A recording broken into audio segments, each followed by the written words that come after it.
We all know that the business end of a porcupine's quill is no fun. These spiky rodents have one of the most painful defense mechanisms in the animal kingdom. But can their butt-mounted shivs do more than just deter would-be predators?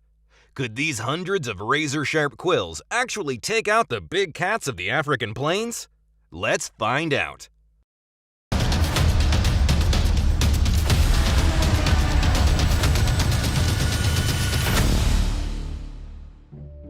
When it comes to a showdown between the ferocious African leopard and a timid porcupine, most people would bet on the animal with the big teeth, but the outcome might just shock you. The humble porcupine is just one of those animals that wants to be left alone. It's a vibe I completely understand. I mean, so strong is a porcupine's aversion to interacting with other animals that it literally evolved sharp spikes all over its body that threaten to impale anyone that gets too close. Personally, I found just putting on a pair of headphones usually stops people from talking to me on the subway, but stabbing people apparently works too. Now, you might be forgiven for confusing porcupines with hedgehogs. Sure, they're both small, furry animals covered with hardened spikes, but that's about where the similarities end. While hedgehogs are cute little balls of optimism and sunshine, porcupines are literal knife-wielding hell rats. Threaten a hedgehog, and they'll curl up into an adorable prickly stress ball. Scare a porcupine, and they'll stab you with a literal hypodermic needle. Part of the ever-friendly rodent family, there are actually two main types of porcupines: Old World porcupines found throughout Asia, Africa, India, the south of Europe, and the Levant, and New World porcupines found in North and South America. But it's the Old World porcupines that regularly have to defend themselves against large apex predators, especially on the African plains. And it's for this reason that their sharp quills are arranged in clusters on the porcupine's back and rear. In fact, these quills cover every inch of the porcupine's body except for their face and underbelly. But what's so scary about a couple of toothpicks when you're literally the king of the jungle?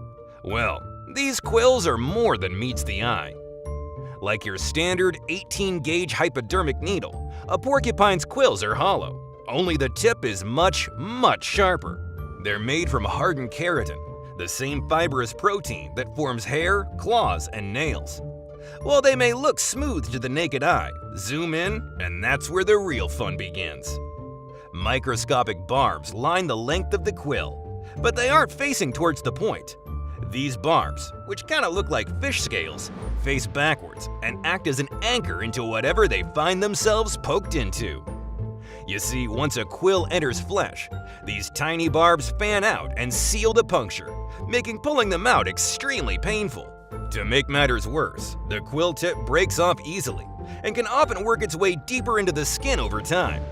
If you do manage to pull them out, the fanned out barbs do a whole lot of damage on the way out, often making the entry wound twice as big. So, how do you end up impaled by a porcupine quill? Despite what you might have heard, porcupines can't shoot their quills at you.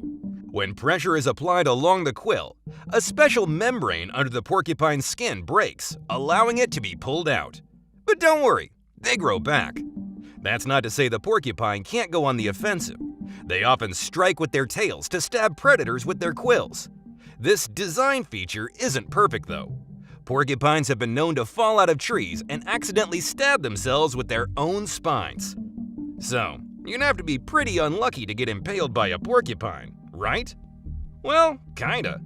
While most older animals know not to mess with this walking reverse pincushion, occasionally a juvenile big cat gets curious. When threatened, a porcupine activates small follicle muscles over its body, erecting the quills into a spiny defense pattern.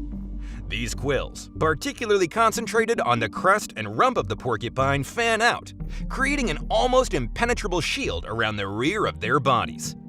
Now, if you remember, these quills are hollow, meaning that when they hit each other, they create an intimidating rattle, similar to the one used by the rattlesnake. And we said, most older predators have learned their lesson as kids messing with porcupines, so they have to be pretty hungry to want to engage seriously.